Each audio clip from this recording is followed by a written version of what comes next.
Kristen, Emery, and I went to the Collier County Fair on Friday afternoon, Friday evening, and it brought back so many great memories. I was raised in a community, small town community, where there was always the agricultural fair, which signified the end of the summer. It was on Labor Day weekend.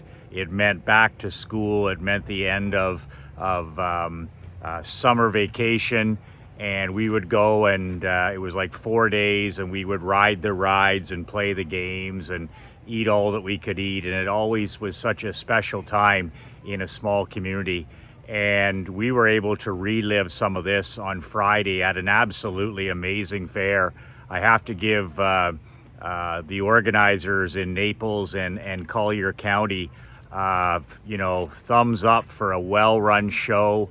A clean, tidy, professional event. It goes on for a year, or for 1 week, 2 weekends, wrapped around 2 weekends.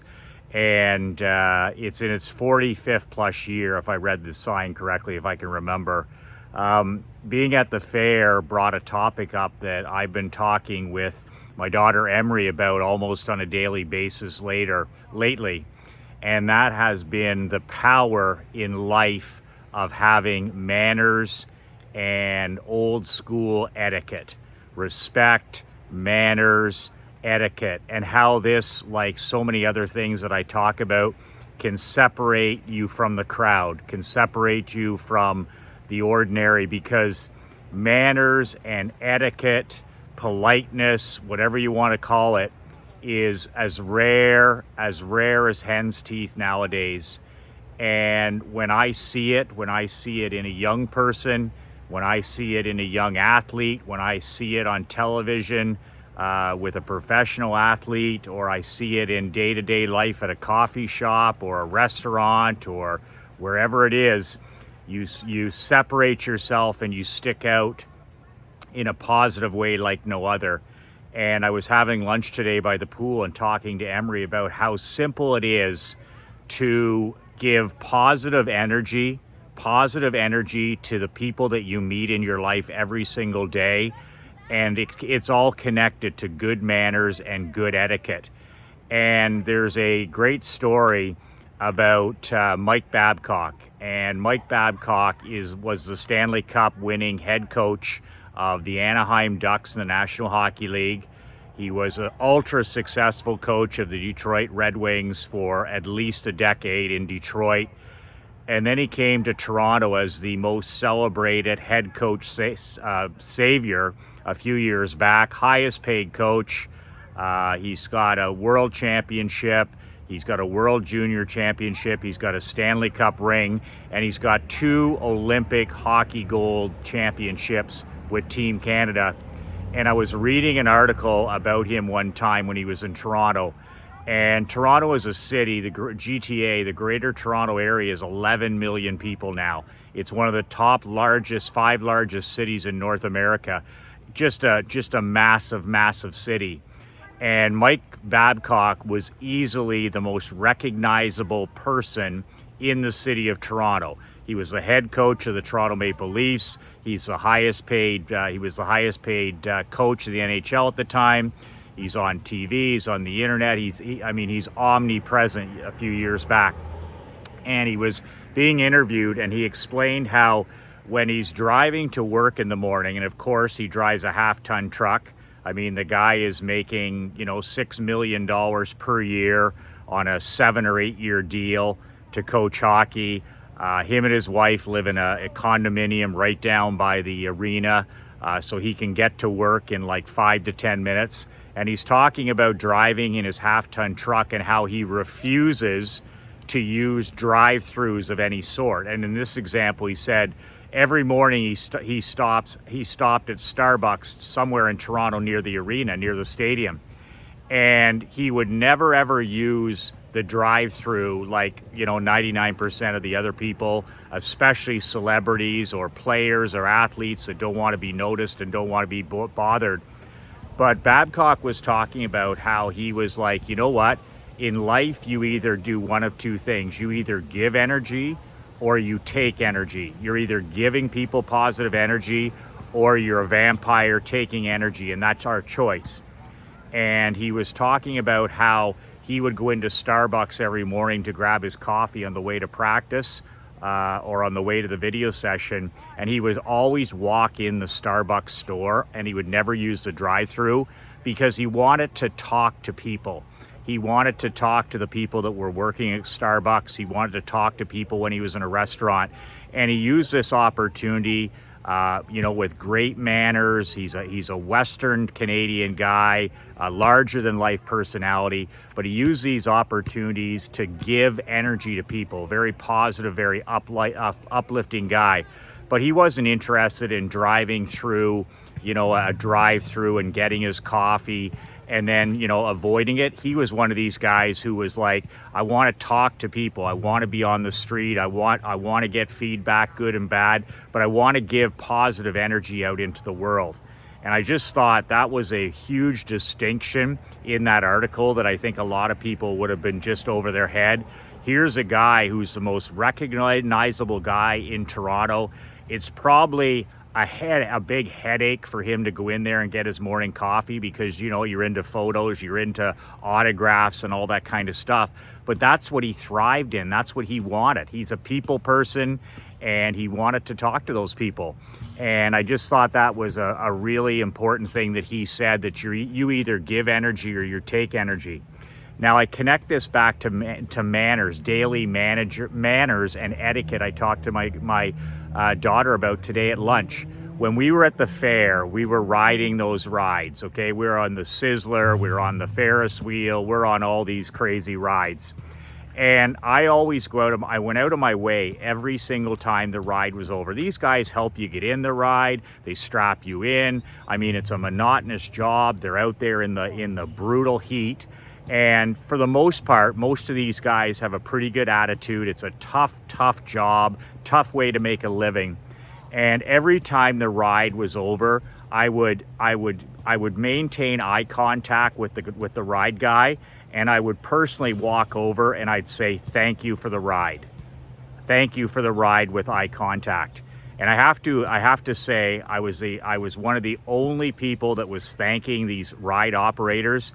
And there wasn't one single one of these guys that didn't say, "You're welcome, you're welcome." And that was because of the eye contact. That was because I went out of my way. If they were over on the other side of the ride, I'd go over with Emery and say, "Thank you for the ride."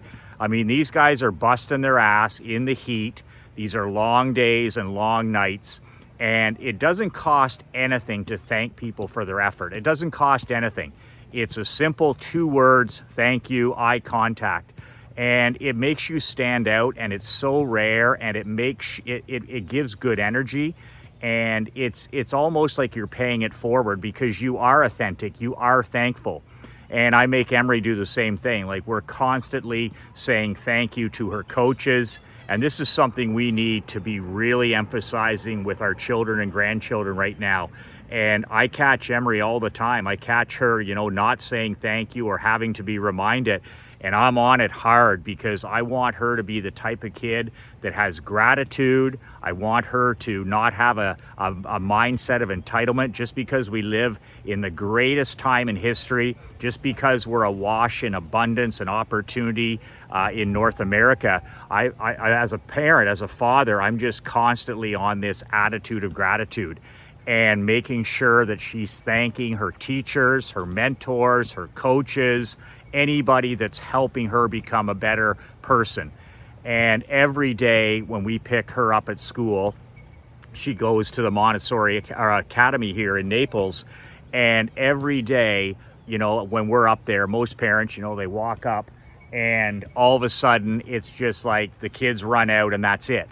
I know as a teacher, I know as a pro coach, I know as an amateur coach, and I know as a hockey coach, we don't coach for the money. It may pay the bills, but at the end of the day, we coach to make a difference in the lives of our students and our pupils and the people that we work with.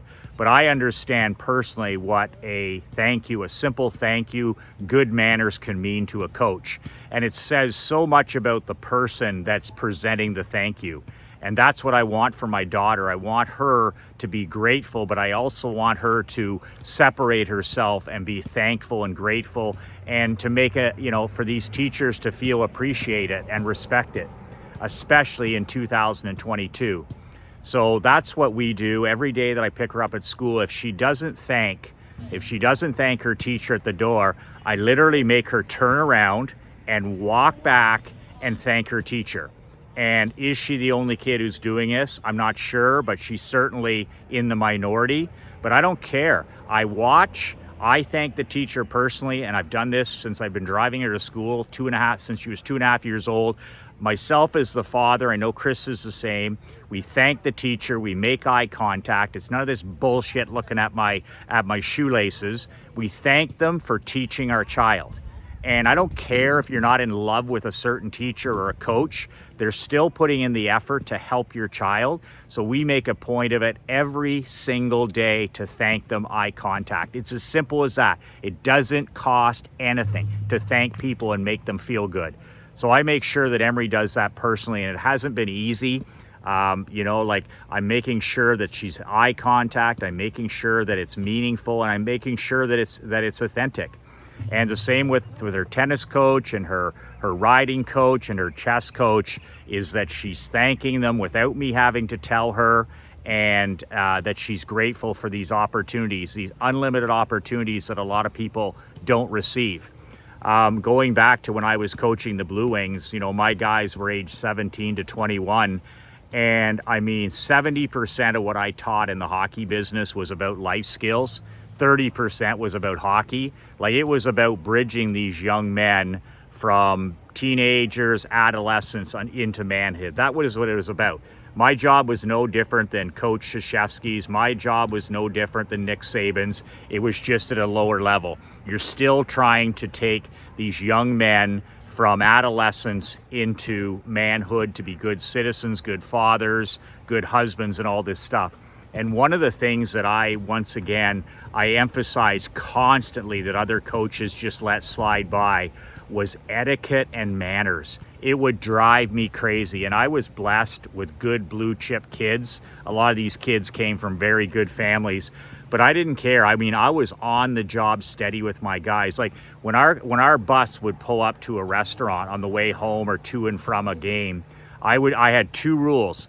Okay, you didn't get off that bus. You didn't get off that bus with a cell phone, and you didn't get off that bus if you had a ball cap on.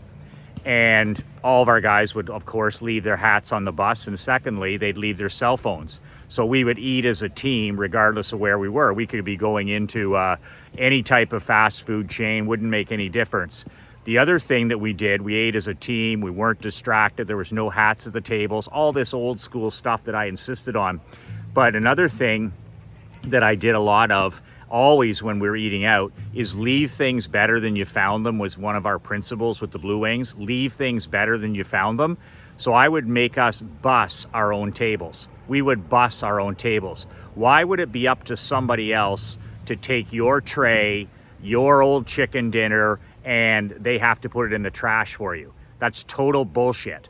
And I would make sure that 23 guys would take their meals, they'd make sure everything was spotless, and we'd actually clean the tables in the restaurant. We weren't sanitizing them, but we made sure that everything was put in the garbage. We made sure there wasn't a single crumb left on the tables, on the chairs. And another thing big for me, chairs pushed in. Chairs pushed in. We'll go out to dinner tonight, and Sunday nights we usually go to a restaurant here in Naples. We get dressed up and we go have a nice family dinner out.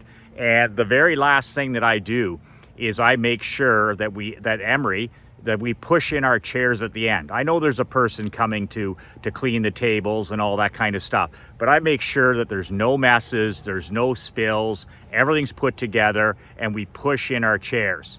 Oh, well, Michael, it doesn't matter. And that's that attitude. It does matter. It matters. It matters that you leave things better than you found them.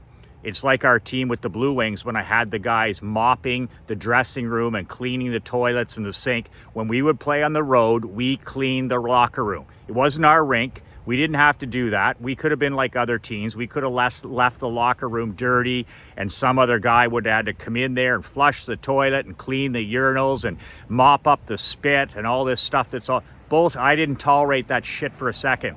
We would go and we rotated this through, including our captains, including our veteran players, and our guys would go and ask for a mop and a pail and disinfectant and paper towels, and we would clean every locker room on the road. We would, and my rule was simple. When we left a community, when we left a rink after we had played there, the only thing that was left on the floor in the locker room, was water. Then my captain, my trainer or my captain would take a photo and they would send it to me, and I'd be home by then, and I would see a photo of the locker room. This is somebody else's rink, and it's literally spotless. The showers, the toilets, the sinks, the floor, the only thing I would see would be water on the floor. There was no garbage. The garbage was changed. We'd take the garbage out, we'd give it to the rink attendant, and that room was better than we found it. That locker room was better than we found it. And what kind of a message does that send out to the world, to the universe, to people that say, you know, those guys in the rink that nobody, you think that the attendance, oh, well, nobody cares about those guys? Are you kidding me? Everybody's the same. Like my dad taught me, you meet the same people on the way down as you met on the way up. Everybody deserves respect. We can give positive energy to everybody. The person you buy your cup of coffee from, the person that, you know, sells you your lunch, the person that busses the table, it doesn't make any difference. Respect. People deserve respect. And it's about time we took our manners to the next level. We need more thank yous. We need more you're welcomes. We need more eye contact. We need more chairs pushed in. And we need more things left better than we found them. Same on the buses. I mean, we take these beautiful coaches to our games and stuff, and I would stand up every single time. Let's say we have 35 road games, and I would stand up at the end and I would say, okay, listen, this bus is left better, cleaner than when we found it. And then my captains would check it. And in the 6 seasons that we had road trips, I can't remember finding a bag of something. I can't remember finding a water bottle. I can't think of finding trash in somebody's. Everything impeccable, everything excellence, everything that speaks excellence. And you know, if you've never won anything, you won't understand this message. But this is how championships are won. These are the details. Pushing in chairs is how championships are won. In business, life, and sport. Leaving things better than you found them is how championships are won. Leaving things better than you found them is how worlds are built. That's where freedom, control, and independence is found. But we need to start teaching, emphasizing, okay, and correcting this with our children, that they're thanking people with eye contact. And another thing I'm teaching Emery is when somebody thanks her, when somebody says thank you, the response is you're welcome. It's not, no, thank you. When somebody goes out of their way to say thank you, her response needs to be, you're welcome. Eye contact, you're welcome. That drives me crazy where people go out of their way to say thank you for something, they're showing gratitude, and you're checked out and you go, oh, thank you. No, it's you're welcome. Just simple things like this, etiquette at the tables, holding doors, making somebody's day a little bit better. You know, oh, I wish I could make a difference in this world. I wish I had so much. I wish I had money that I could make a difference. I wish I could coach. No. You can make a difference every single day from the time your feet hit the floor until you go to bed by just your interactions with people. Okay? Get out of your vehicle and talk to people. Go into stores and talk to people. Like, I'm an introvert. I'm an introverted guy. I would rather, you know, spend most of my time by myself reading and writing and all this other kind of stuff. But I push myself out there. I push myself out there to talk to people. I push myself out there to give energy. I push myself out there to socialize. And it's good for me. It pushes me out of my comfort zone. But get out of the vehicle and go in and get your coffee. You know, get out of your vehicle and get your lunch. Get out of your vehicle and pump your own gas. Get out of your vehicle and get out and be around people. And then when you're around people, be grateful, interact with people, and give positive energy. Give positive energy to people. If a person's having a bad day, Interrupt that pattern. A smile, a simple, sincere smile makes such a difference.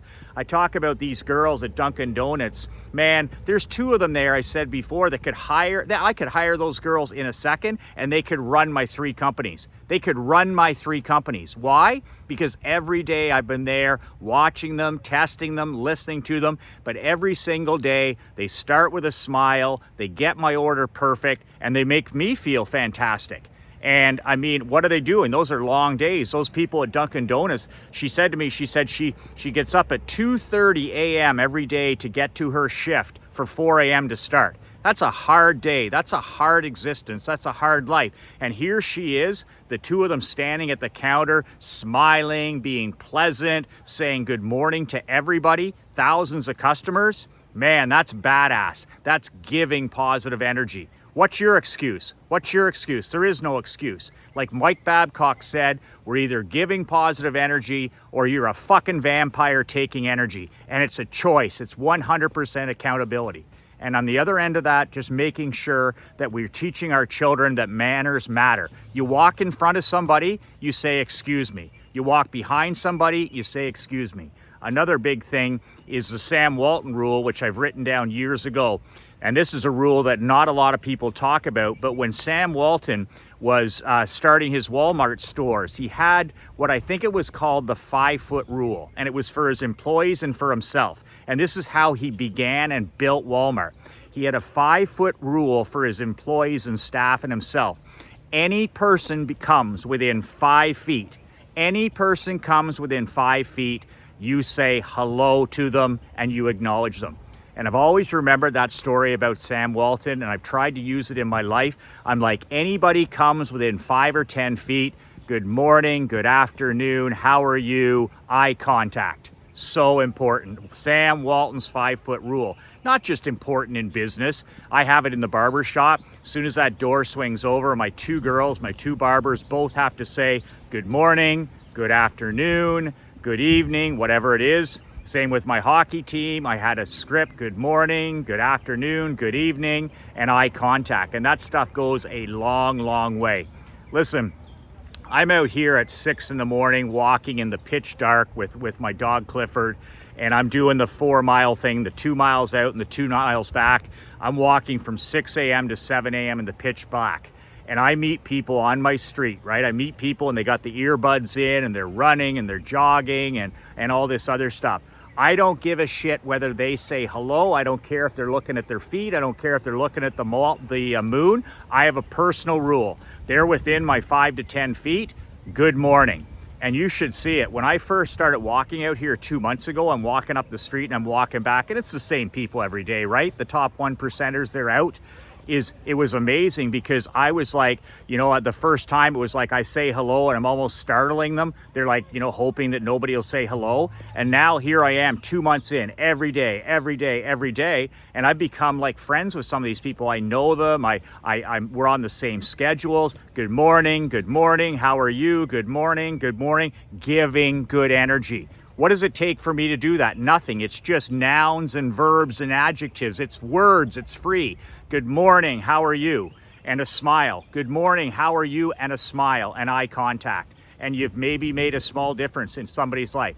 As a badass millionaire, you just never know when you make somebody's day. You never know when you make a small difference. Somebody might be down. They might be down to their last, you could save somebody's life, for God's sakes. We don't know. We don't know what a smile and a simple conversation and showing some compassion and showing some interest and just being polite and friendly to somebody who's having a brutal day. You have no idea when you can make such a difference. And like I said, it costs nothing. Be somebody out there. Be a force to be reckoned with. Be a force out there of giving positive energy no matter where you go. When you enter a room, be the man who's like, wow, you fill that room. And you fill that room with powerful, positive energy. And you speak to people and you use their names and you use eye contact and you shake hands firmly and you're in charge and you're making the people around you feel great. And you're a tremendous listener. You listen. You actually listen to people with both ears. Like Coach Saban says, there's there's 2 ears and 1 mouth. That means we need to listen twice as much as we talk. And not just nodding your head and listening to reply like most people. 99% of people just listen to reply. They can't wait to open their mouth again. Be the person who listens to understand. Listen to people to understand. You'll learn so much. You'll learn to read people. You'll learn what motivates people, what inspires people, what's painful to people. It'll help you with your business. It'll help you with your marketing. It'll help you with your mental toughness, everything. Listen to people to understand, and smile and be pleasant and be polite and set that tone for your children. That's it for today. The countdown is on. Today is the last day for my world building. I've got my all-star team put together for Tuesday. If you're still interested, there's a few hours left. Sunday, today is the deadline. You have to apply at badassmillionaire.com/apply. badassmillionaire.com/apply for my 8-week world building program, which starts this Tuesday, March 29th. If you're sick and tired of living a life of quiet desperation, if you're sick and tired of playing not to lose, and if you're sick and tired of, just sleepwalking through life and not maximizing your potential, badassmillionaire.com/apply. You and I will get on the phone. We'll see if it's a good fit. And if it is, on Tuesday, we start our 8-week world building program. I cannot wait. Until then, 2 words that changed my life, 2 words that can change your life. Be relentless.